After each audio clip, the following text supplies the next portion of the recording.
সাধু বাবারা একটু ভালো করে শুনবেন, বিশেষ করে এই কথাটা আমাদের প্রত্যেকটা সাধুর শোনার দরকার আছে। গায়রস্থ ভক্ত তো শুনবেই, তারা তো পিপাসিত। আমরা অনেক সাধু মনে করি আমি তো সাধু হয়েই গেছি, আমার আর কিছুর প্রয়োজন।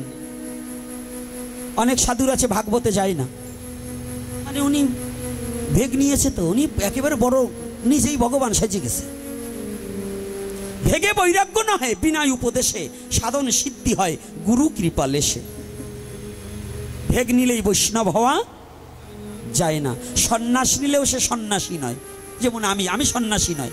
দেখো না, সন্ন্যাসীরা থাকে চুপ শান্ত, তাদের ক্রোধ থাকে না। আমার ক্রোধ আছে, এজন্য আমি সন্ন্যাসী হতে পারিনি। তবে আপনাদের চরণে একটু স্থান দিবেন। আমাকে যদি মহাপ্রভু নরকেও রাখে তাতেও আমার সুখ হবে, যদি আমার এই দেহটা এবং আমার প্রাণটা যেন আমার জাতির জন্য উৎসর্গ করে দিয়ে যেতে পারি। তাতে আমি নরকে গিয়েও সুখ পাবো, এতে আমার কোনো দুঃখ নেই।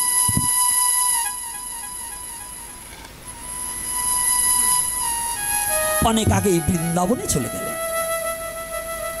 বৃন্দাবনে গিয়ে সনাতন বড় রূপ গোস্বামী হচ্ছে ছোট, রূপ একখানা চিঠি লেখলেন। এখন তো হ্যালো, তখন তো হ্যালো ছিল না, পত্রের দ্বারা জানাতে হতো মনের কথা। তো যখন একটা পত্র লেখলেন, দাদা,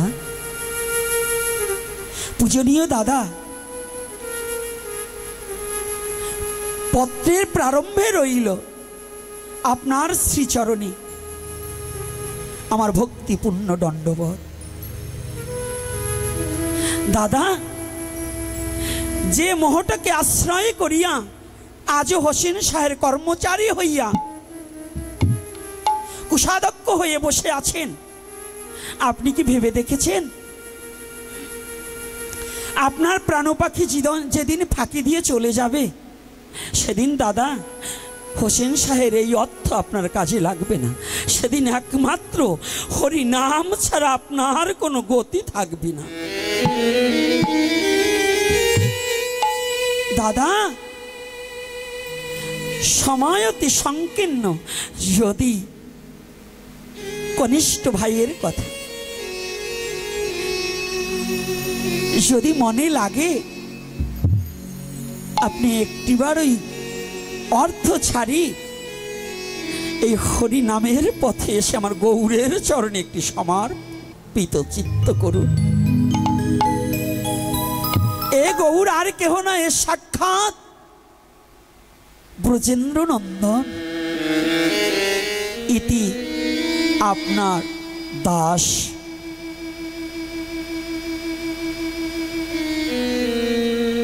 পত্রখানা অনেকদিন পরে সরাসরি গিয়ে পৌঁছিয়েছে সনাতনের হাতে। তখন তিনি সনাতন নয়, তখন সাকর মল্লিক।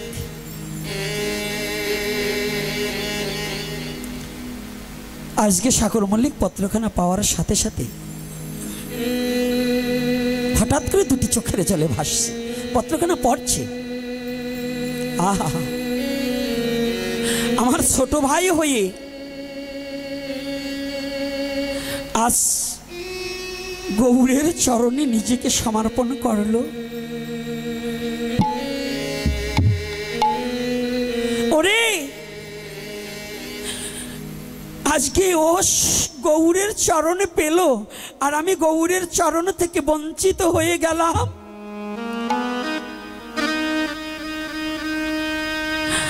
আমি কি কোনোদিন আর গৌরের চরণে পাবো না? জানেন ও মা, ও বাবা, ভগবানের ভজনে কোনো মন্ত্রতন্ত্র, বেদ মন্ত্র, কোনো ভাগবত মন্ত্র, সংহিতার মন্ত্র, এগুলো দিয়ে কখনো ভগবানকে ভালোবাসা যায় না।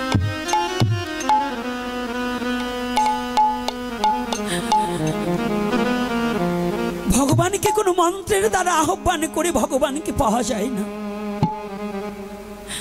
ভগবানকে যদি পেতে হয়, যদি কোনো জীব ভগবানকে পেতে চায়, একমাত্র ভগবানের নামে আকুলতা বেকুলতা ছাড়া ভগবানকে কোনোদিন পাওয়া যায় না।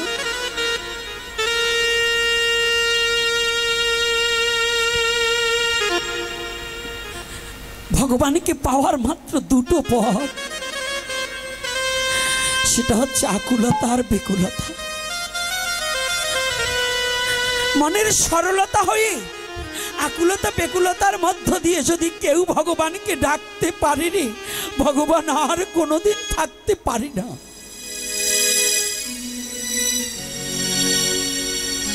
আজকে সাকর মল্লিক আকুলতা বেকুলতা দিয়ে ডাকছে। আমি গৌরের চরণ থেকে বঞ্চিত হয়ে গেলাম,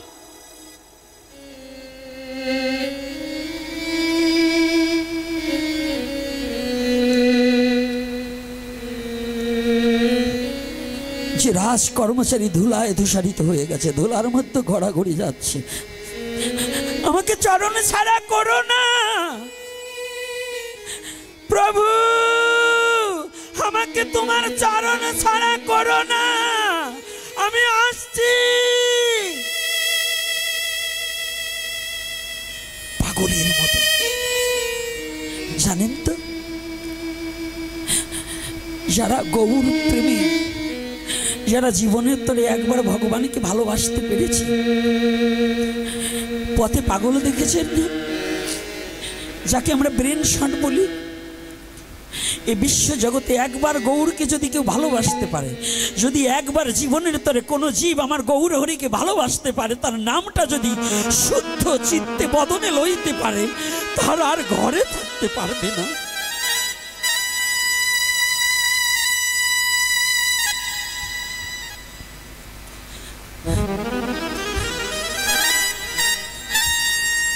যে একবার গৌরকে ভালোবাসতে জানে, আমার গৌরকে যে একবার চিরজন্মের মতো ভালোবেসেছে, ওই চরণের দাস হওয়ার মতো মনপ্রাণ যার তৈরি হয়েছে,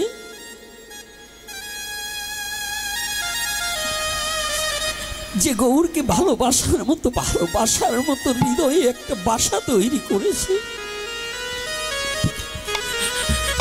একবার হৃদয়ে দুয়ার খুলে দিয়ে হ্যাঁ গৌরাঙ্গ বলে যেজন একবার ডাকতে পারেনি,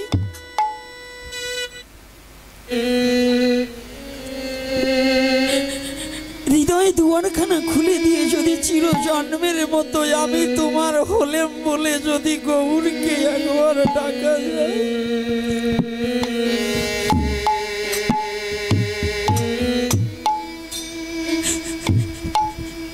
গৌর আমি তোমার হলে বলে, আমি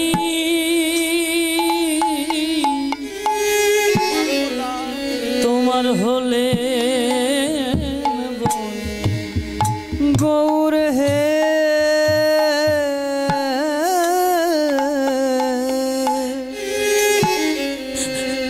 আজ হতে গৌর আমি, গৌর আজ হতে আমি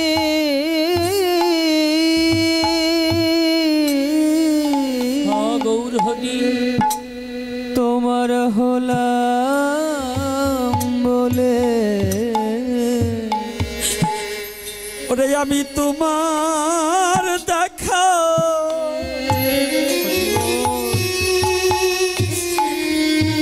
ওরে পাইবা না পা,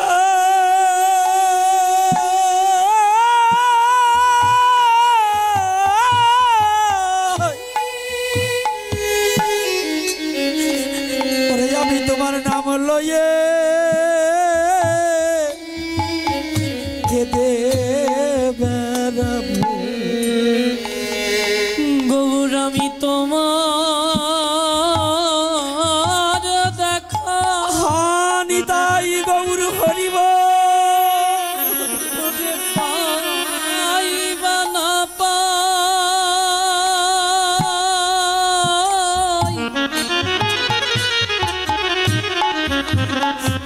আমি তোমার নাম লয়ে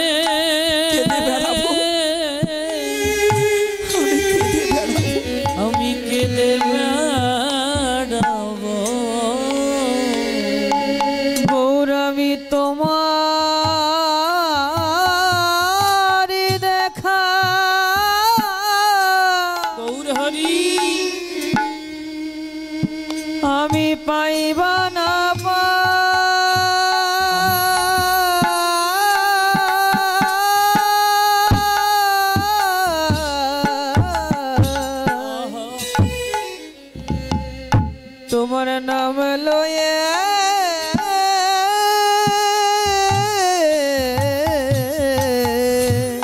কেঁদে বেড়াবো, আমি কেঁদে বেড়াবো।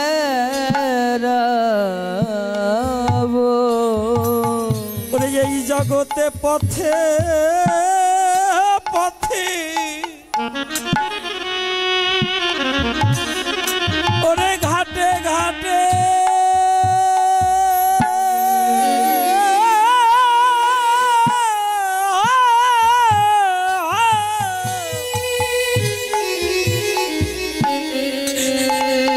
আমি তোমার নাম লয়ে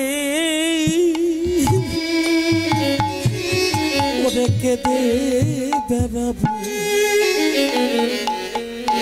ওরে আমি পথে পথে, ওরে ঘাটে ঘাটে, ওরে ঘাটে ঘাটে,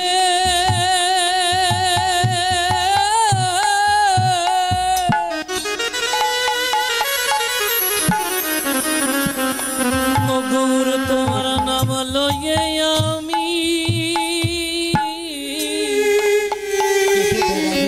আমি কেঁদে বেড়াবো।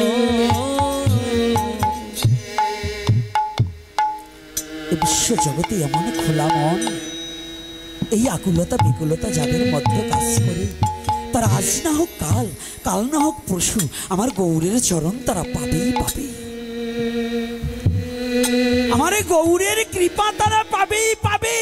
তারা গৌরের চরণ থেকে কেউ বঞ্চিত থাকবে না।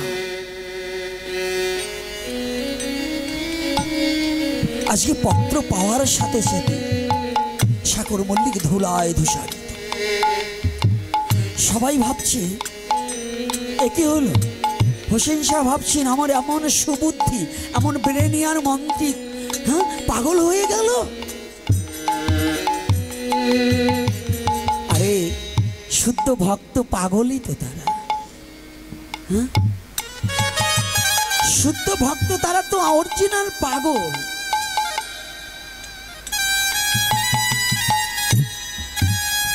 তারা বিশ্ব জগতের কিছু চাই না, শুদ্ধ ভক্ত কিচ্ছু চাই না। সত্যযুগের সেই বুড়ি মায়ের কথা, গাভীটা ছিল, ভগবানকে দুধ সেবা দিতে বলছে ওই গাভীটা যেন মরে।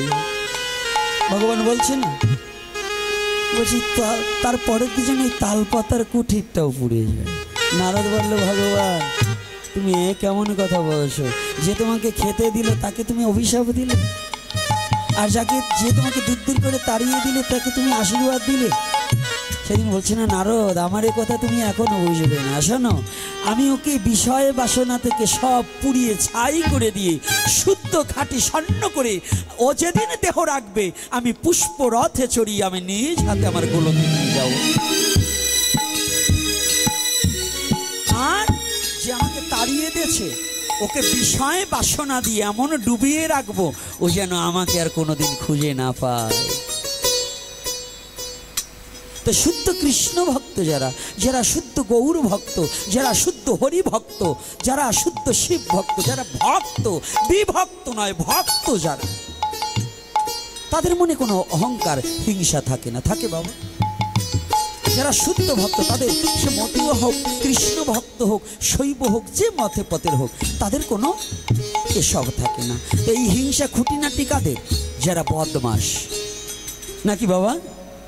শুদ্ধ ভক্তের। এই যে ওরাকান্দির কথা বলেন, ওরাকান্দি গিয়েছি, ছোট মা মেজো মা সুব্রত ঠাকুর এবং ওই বংশের যত যারা আছে, ওই বংশে জন্মগ্রহণ যাদের যাদের সাথে দেখা হয়েছি, তারা যে শ্রদ্ধা জ্ঞাপন করছে, তারা যে ভালোবাসা দিয়েছে, তারা যে আমাকে সম্মান নয়, তারা যে তাদের চরণে ঠাঁই দিয়েছে, এটাই আমার কাছে সম্মান। আমি চাই না, আমি তারা ভালোবেসে তাদের চরণে আশ্রয় দিয়ে ওই বংশে যারা জন্মগ্রহণ করেছে, আমার জন্ম তো ওই ঠাকুর বংশে হয়নি, তাহলে ওই বংশে যারা জন্মগ্রহণ করেছে তাদের পূর্ব জন্মও ভালো, না হলে ওই বংশে তারা জন্মগ্রহণ করতে পারতো না। তাহলে তারা যে আমাদেরকে ভালোবাসলেন, বুকে টেনে নিলেন, এটাকে আমরা অস্বীকার করব? কি অস্বীকার করব বাবা? এইটা অস্বীকার করা যাবে না। তাহলে তাদের এই যে ভক্ত তৈরি হওয়া। আর একটা শুভ সংবাদ, যারা আগের তারিখে শুনছেন এবারও শুনুন। আমি লীলাটা বলবো, কিন্তু এই কথাগুলো এসে যায়, না এসে বলতে পারছি না। আমাদের এই দুঃখটাকে দূর করার জন্য আমাদের আজকে কমিটির পক্ষ থেকে এক বাবা বলেছে আলোচনা করার জন্য, সেখানে একটু টার্চ দিয়ে আবার ওখানে যাব। সেই টার্চটা হচ্ছে শ্রাদ্ধে মৎস্যের কথা বলার জন্য, যে এটা কতটুকু যুক্তাযুক্ত, কতটুকু বৈধ। কে কথাটা কি বলবো না বলবো না? হ্যাঁ, আমাকে বলবার জন্য বলছে, তাই আমি বলছি, আমার ইচ্ছায় নয়। এটা নিয়ে বহুতবার এপিসোড করা আছে, তারপরেও বলছি, কারণ আমি তো আপনাদের সন্তান। নাকি আমি কাদের? আপনাদের সন্তান নয়? তাই আমি আমার মা বাবা নরকে যাক, এটা কি আমি চাবো?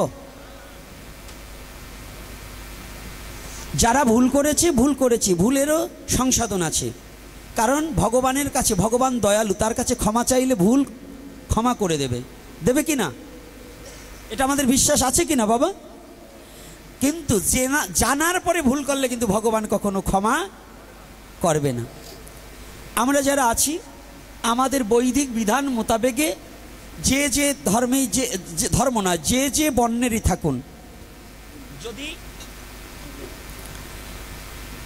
যদি আমাদের শুদ্ধ মত মানতে হয়, প্রাচীন কাল থেকেই আসছে, আমাদের বংশে কেউ মারা গেলে ওই বংশের 7 পুরুষ পর্যন্ত কোনো মাছ, মাংস, পেঁয়াজ, রসুন, মসুরির ডাল, ডিম ভক্ষণ করে না।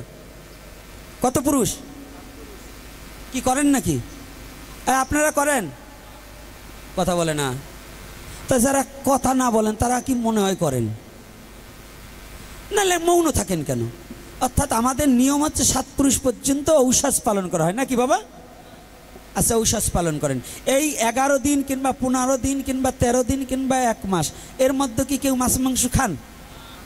আচ্ছা, যেদিন তার পরলৌকিক ক্রিয়া হবে, যেদিন ভগবান বিষ্ণুকে আহ্বান করা হবে, আমি গ্রন্থটা নিয়ে এসেছি, যদি কারো দেখতে হয় আমি দেখিয়ে দেব, যদি না দেখাতে পারি আমার এই চুল বন্ধক রাখবো, মাথা চেঁচে আলকাতরা মাখিয়ে ছেড়ে দেবে। কথাটা বুঝতে পেরেছেন? আমি পরিষ্কার বলবো।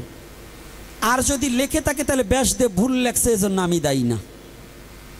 আমার সাথে ঝগড়া করবার আসলে কপালে ওইও যাইতে পারে, কারণ গ্রন্থে লেখছে, আমি বলবো না। তো সত্যটা বলতে হবে, মিথ্যাটা বলা যাবে না। গ্রন্থে লেখছে একরকম, আমাদের কিছু পণ্ডিতরা বলে তাদের সুবিধা মতো একরকম, এইটা বলা যাবে না। তাহলে যেদিন যে অন্ন ভগবান বিষ্ণুকে নিবেদন করা হয় নাই, সেই অন্ন কুকুর মাংস সদৃশ। যে অন্ন ভগবান বিষ্ণুকে নিবেদন করা হয়নি, সেই অন্ন কুকুর মাংস সদৃশ। তাহলে যদি এই কথাটা আমাদের শাস্ত্রীয় নির্ধারণ এবং থাকে, আচ্ছা আমরা এমনি খাই, আমাদের পশুত্ব স্বভাব অনেকেরই, আমারও পরিবর্তন হয়নি, আমি আপনাদের বলবো তা না, আমারও পরিবর্তন হয়নি, তাহলে আপনি খান, তাতে বলবো না। কিন্তু যেদিন ভগবান বিষ্ণুকে আহ্বান করিয়া মত্তলোকে আনিয়া পিতৃপুরুষের উদ্দেশ্যে তার চরণে ফুল তুলসী দান করা হয়, সেদিন কি